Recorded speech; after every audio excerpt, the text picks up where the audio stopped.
How do Palestinians really view Hamas? After Hamas carried out terrible attacks on October 7th, which resulted in the deaths of over 1,400 Israelis in a single day, Israel's response has had a significant impact on the Gaza population. According to the Palestinian Ministry of Health, which is controlled by Hamas, approximately 9,257 people have been reported as killed, including 3,826 children. The ground invasion in Gaza is still ongoing, and there have been reports and visuals showing some highly destructive events, including recent bombings in the Jabalia refugee camp. So, where do these stats stand?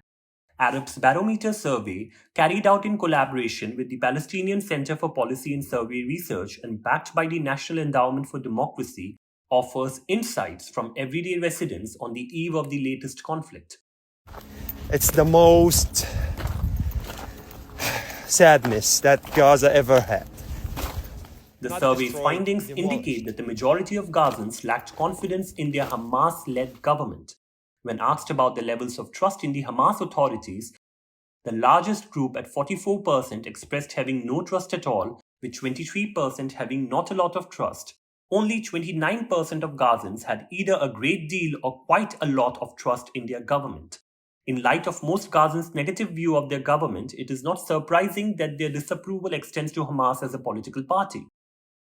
Only 27% of respondents favored Hamas, which is slightly less than the 30% who preferred Fatah, the party led by Mahmoud Abbas and governing the West Bank.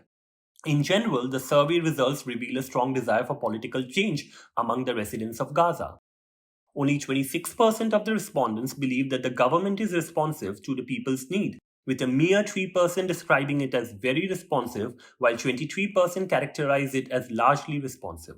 What makes the situation more concerning is that the majority of Gazans do not have a means to voice their dissatisfaction with the Hamas-led government. Only 40% of respondents stated that they believe freedom of expression is moderately or greatly guaranteed. 68% expressed the belief that the right to engage in peaceful protest is either not protected or only protected to a limited extent under Hamas rule. These findings shed light on the elections as well, if they are ever held. Approximately half of Gazans expressed their support for democracy.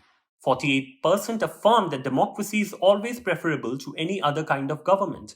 A smaller segment of respondents, at 23%, expressed a lack of faith in any type of regime, concurring with the statement, "For people like me, it doesn't matter what kind of government we have." Meanwhile, only 26% agreed that under some circumstances, a non-democratic government is preferable. In a hypothetical presidential election in Gaza, Ismail Haniyeh, the Hamas leader, garnered support from only 24% of the respondents. Marwan Barghouti, an imprisoned Fatah member, received the most support with 32%, while Mahmoud Abbas, the Palestinian Authority president, received 12%. 30% of respondents expressed that they would not participate in the election. There are notable demographic differences in the recent responses as well. Among adults under 30, 33% expressed support for Hamas, whereas among those aged 30 and older, the support was at 23%. Additionally, poor Gazans were less likely to support Hamas compared to their wealthier counterparts. Among those who struggled to cover their basic expenses, only 25% favored the ruling party, while this figure rose to 33% among those who can afford their basic expenses. These findings emphasize that the people most affected by dire economic conditions and those who remember life before Hamas rule were more likely to reject the party, highlighting the limits of Gazan support for the Hamas movement.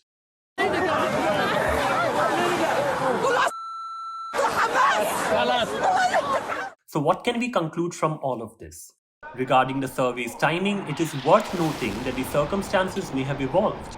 After the October 7th attacks, Israel's disruption of water, food, fuel, and electricity supplies to Gaza caused a severe humanitarian crisis.